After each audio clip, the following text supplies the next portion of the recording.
I wake up at 3 in the morning now, not because I can't sleep, but because I'm afraid someone will find the messages. At 62 years old, I destroyed a 40-year marriage, lost my daughter's respect, and became the woman I swore I'd never be. And the worst part is that for 6 months, I didn't want to stop. My name is Margaret, and until last spring, I was exactly who everyone expected me to be. I lived in a comfortable suburb outside of Dallas, in a house with a manicured lawn and a kitchen that smelled like vanilla candles. My husband Richard and I had that kind of marriage people call solid, the kind where you finish each other's grocery lists but can't remember the last time you finished each other's sentences. Our daughter Claire was married with 2 kids of her own, Sunday dinners, book club on Wednesdays, a predictable, respectable life. I'm telling you this because you need to understand that I wasn't looking for what happened. I wasn't one of those women who felt trapped or unloved. I was just existing, moving through days that all looked the same, watching my reflection get older in the bathroom mirror, wondering when exactly I had become invisible. The community center where I volunteered needed someone to help with their adult literacy program. That's where I met Renato. He was 54, a contractor originally from Brazil who'd been in the States for 20 years. He came to the program because he wanted to improve his English for his business. But his English was already good.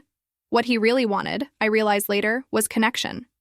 He had kind eyes, the kind that actually looked at you, and when he smiled, something in my chest remembered what it felt like to be seen. Those first few weeks were innocent. We'd sit at one of those terrible folding tables under fluorescent lights, going through grammar exercises and vocabulary lists. He told me about growing up in São Paulo, about his ex-wife who'd moved back to Brazil 5 years ago, about his daughter who was studying engineering in Houston. I told him about my garden, about the trip to Scotland Richard and I had planned for our anniversary. Normal things, safe things. But then one Tuesday in April, Renato brought me coffee. Not from the center's ancient machine, but from that cafe 3 blocks away, the one with the good espresso. He'd remembered that I'd mentioned it once 3 weeks earlier. "You remembered," I said, taking the cup. "Of course I remembered," he said. And the way he looked at me, like remembering what I liked was the most natural thing in the world, made something crack open inside my chest. If you're still watching, you already know where this is going. But what you don't know is how it feels when you're living it. How every logical part of your brain is screaming at you to stop, while every other part is whispering that maybe, just maybe, you deserve to feel something again. I told myself it was friendship. When our sessions started running long, when we began meeting for lunch after the tutoring ended, when he started texting me good morning. Just friendship. That's what I told myself even as I started checking my phone obsessively, even as I began dressing more carefully on Tuesdays, even as I felt my pulse quicken every time his name appeared on my screen. Richard noticed I was happier. "You're glowing," he said one evening, and guilt crashed over me so hard I had to grip the counter. Because I was glowing. For the first time in years, I felt awake, alive. And it was because of someone who wasn't him. The first time Renato touched my hand, really touched it. Not accidentally while passing papers. We were sitting in his truck in the community center parking lot. It was raining, one of those sudden Texas downpours, and I'd forgotten my umbrella. We were talking about nothing important, and then suddenly he reached over and took my hand, and the world went absolutely silent except for the sound of rain on metal. "Margaret," he said quietly, "I think about you all the time. I should have pulled away. I should have made some excuse and gotten out of that truck and never looked back.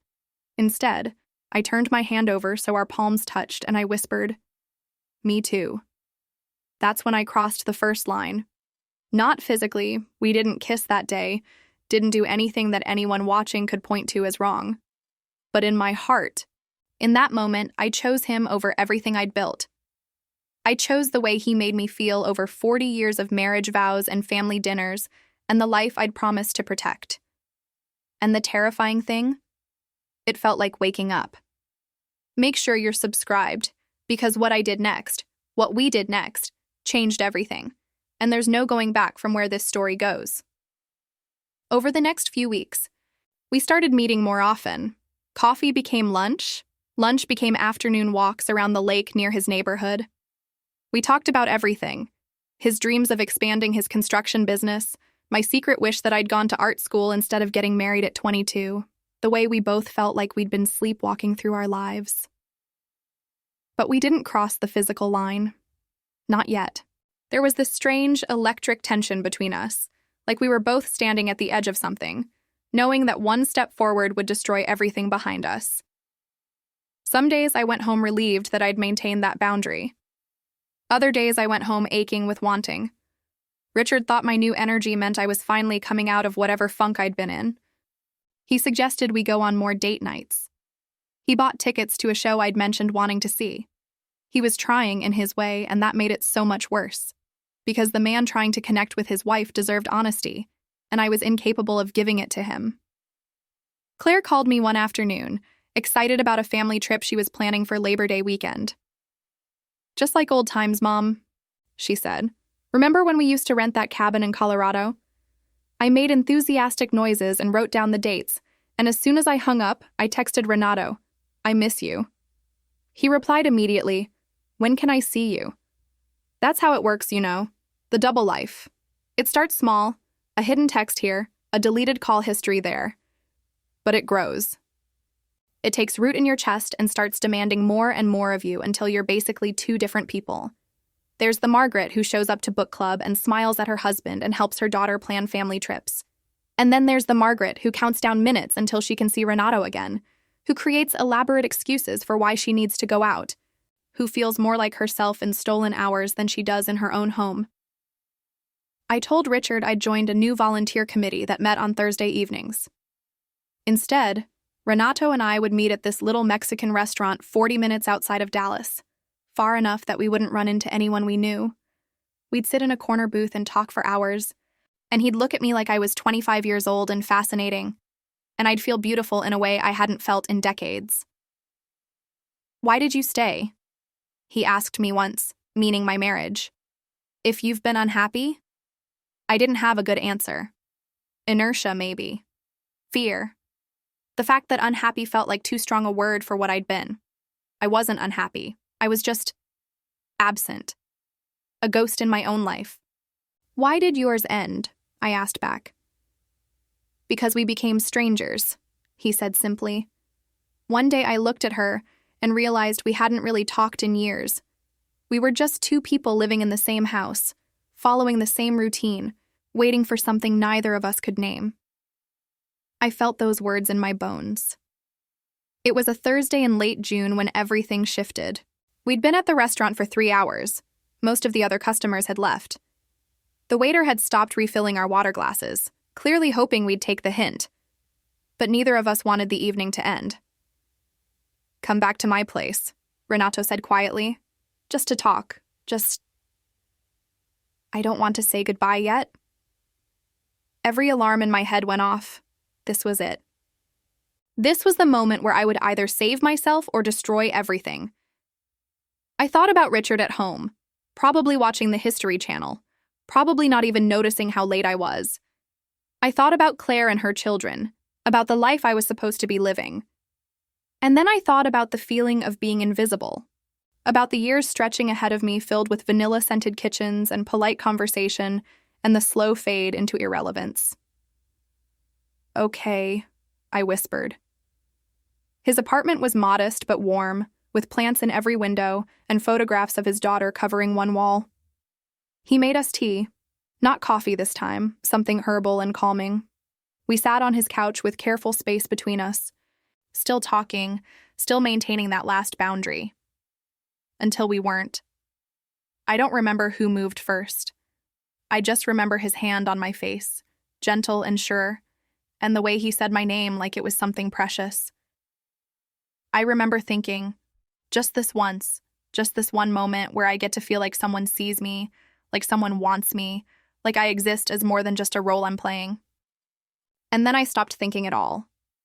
If you've stayed with me this far, you know I can't give you details. But I can tell you this. At 62 years old, I felt wanted in a way I'd forgotten was possible. I felt alive. I felt like myself. Not the wife, not the mother, not the volunteer, but Margaret, the woman I'd lost somewhere along the way. We didn't sleep. We talked until dawn, wrapped in each other, and I felt more honest and real than I had in 20 years. When the sun started coming up, reality crashed back in. I had to go home. I had to slip back into my life before Richard woke up, before my absence became a fact I'd have to explain. Renato held my face in his hands. "This isn't nothing for me," he said. "You know that, right? This isn't just—" "I know," I said, because I did. This wasn't an affair in the cheap, tawdry sense. This was two lonely people finding each other. This was connection and recognition and all the things I'd been starving for without realizing it. But it was also betrayal and lies and the complete destruction of my marriage if anyone ever found out. I drove home in yesterday's clothes, sick with guilt and glowing with happiness in equal measure. Richard was still asleep. I showered, changed, started coffee. By the time he came downstairs, I looked like I'd been up for an hour, like I was exactly where I was supposed to be. "Morning," he said, kissing my forehead absently, already reaching for his phone to check the news. "Morning," I replied, and the ease of the lie terrified me. Stay with me, because what happened over the next 4 months will explain why I'm awake at 3 in the morning, why I check my phone compulsively, why I've become someone I don't recognize. That night with Renato wasn't just once. It became our new routine. Thursday became my night, the night I belonged to him instead of to my family. Richard never questioned it. Claire never suspected. I was careful, meticulous even. Different routes to his apartment. Cash only, no credit card trails.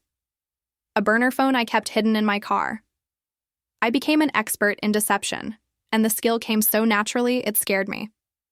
But it wasn't just physical. Renato and I built a whole separate life together. We'd cook dinner in his kitchen.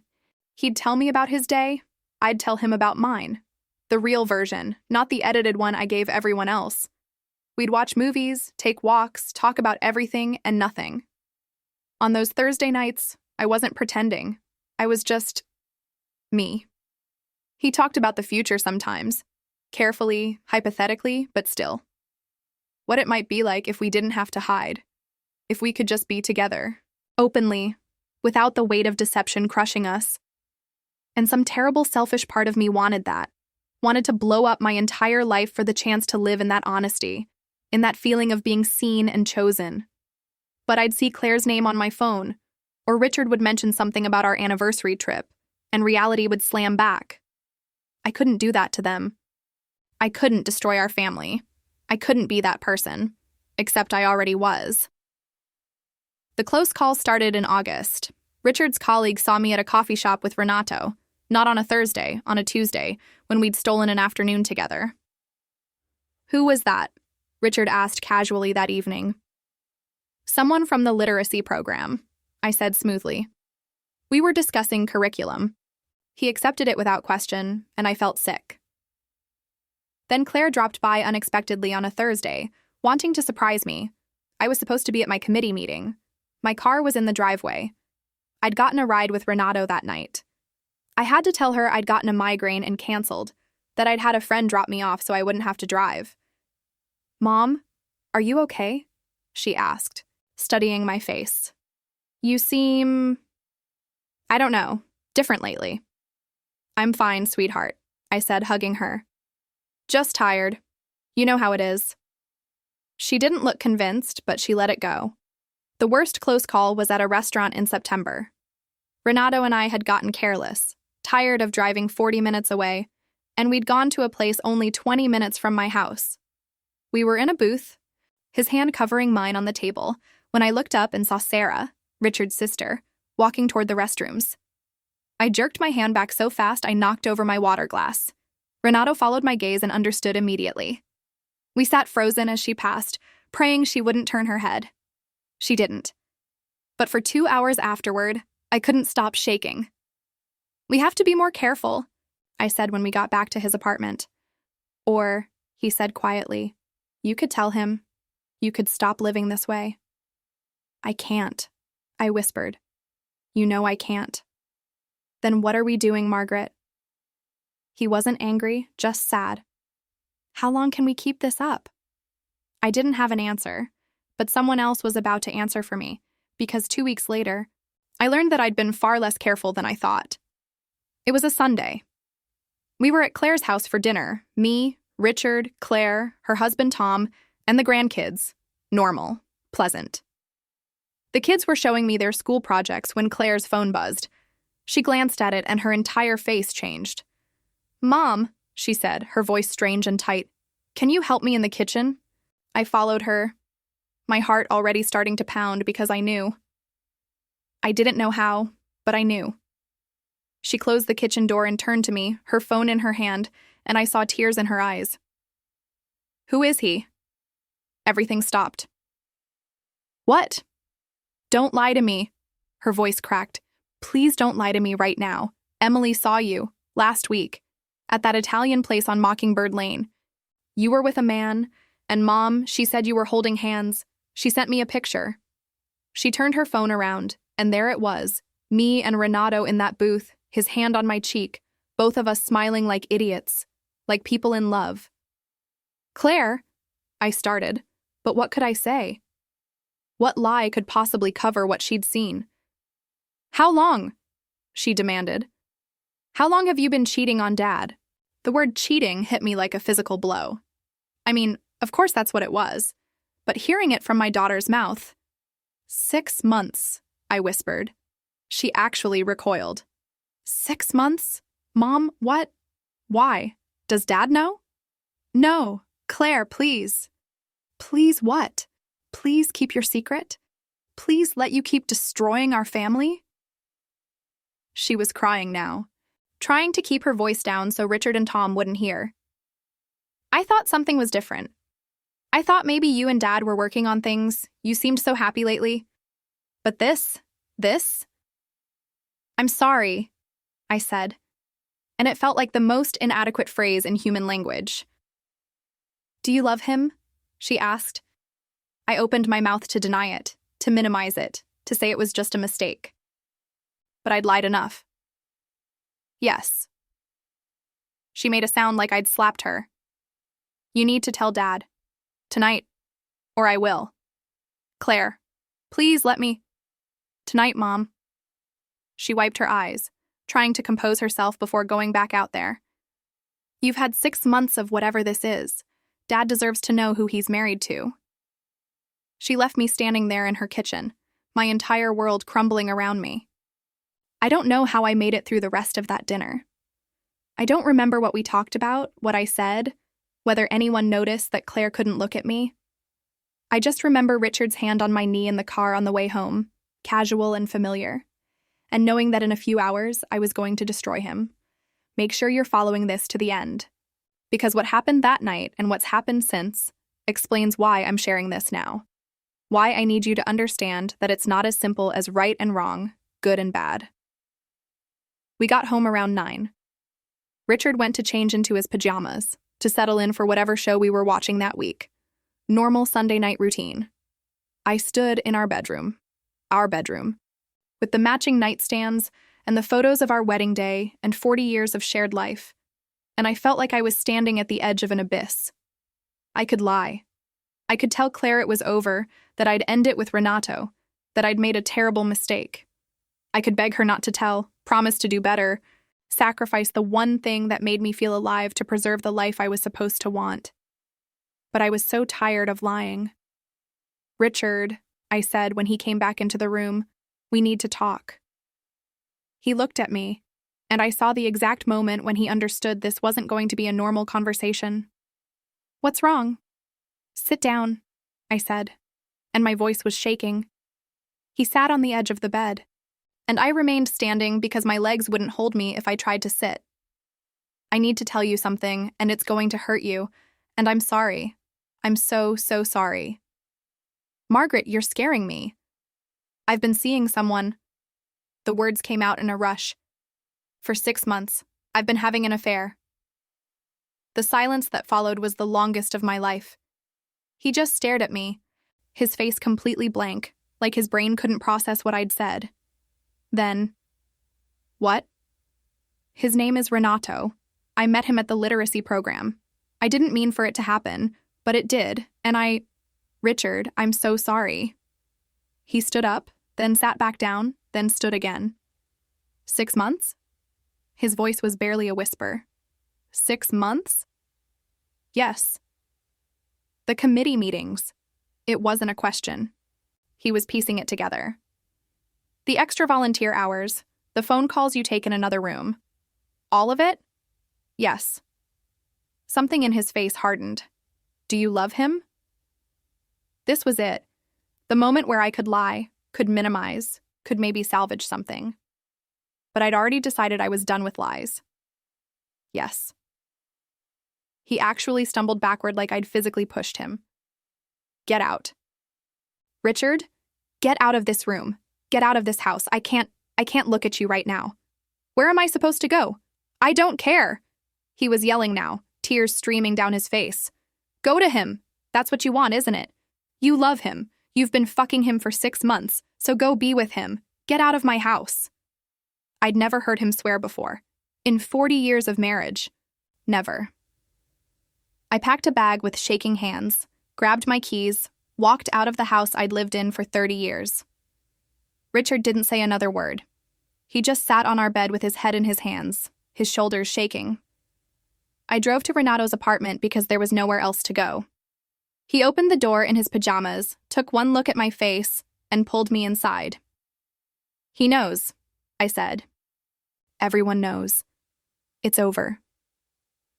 He held me while I cried, and I don't know if I was crying because I'd lost my marriage, or because I was relieved I didn't have to lie anymore, or because I was terrified of what happened next. Probably all of it. The next few weeks were a nightmare. Richard filed for divorce immediately. Claire stopped answering my calls. The news spread through our social circle. My book club stopped inviting me. Our couple friends chose Richard. Neighbors looked at me like I was a stranger. I became the villain in my own life story. The cheater, the homewrecker, the woman who threw away 40 years for some midlife crisis. And maybe that's what it was. Maybe I was just a cliché, a bored housewife who fell for the first man who paid attention to her. Maybe there's nothing special or meaningful about any of this, and I'm just selfish and cruel. But here's what I can't reconcile. I've never felt more like myself than I do with Renato. Not in a desperate, clinging way, but in a real, honest way. He knows me, the real me. Not the version I performed for 40 years, but the actual person underneath. And yes, I know the cost. I know what I destroyed. My daughter won't speak to me. My grandchildren ask where Grandma is, and I'm not allowed at their house. Richard's lost weight, looks 10 years older, and it's my fault. The life I built is rubble, and I'm the one who demolished it. Some days I wake up and think I've made the most catastrophic mistake of my life. Other days I wake up next to Renato, and I think this is the first time I've ever been awake. I don't know if Claire will ever forgive me. She sent me one text 3 weeks ago. I hope he was worth it. Was he? Is he? I still don't know how to answer that. Because nothing can be worth destroying your family, right? Nothing can justify that kind of pain. And yet, how do you measure one life against another? How do you weigh 40 years of should be against 6 months of actually am? Richard's lawyer has been brutal. I'm going to lose almost everything in the divorce. The house, most of our savings, the retirement we planned together. Claire made it clear that if I fight for shared time with the grandkids, she'll make it a battle. I'm being cut out, excised from the life I built like a tumor. And I could go back. Even now, I probably could. I could end things with Renato, beg Richard for forgiveness, spend the next 20 years atoning.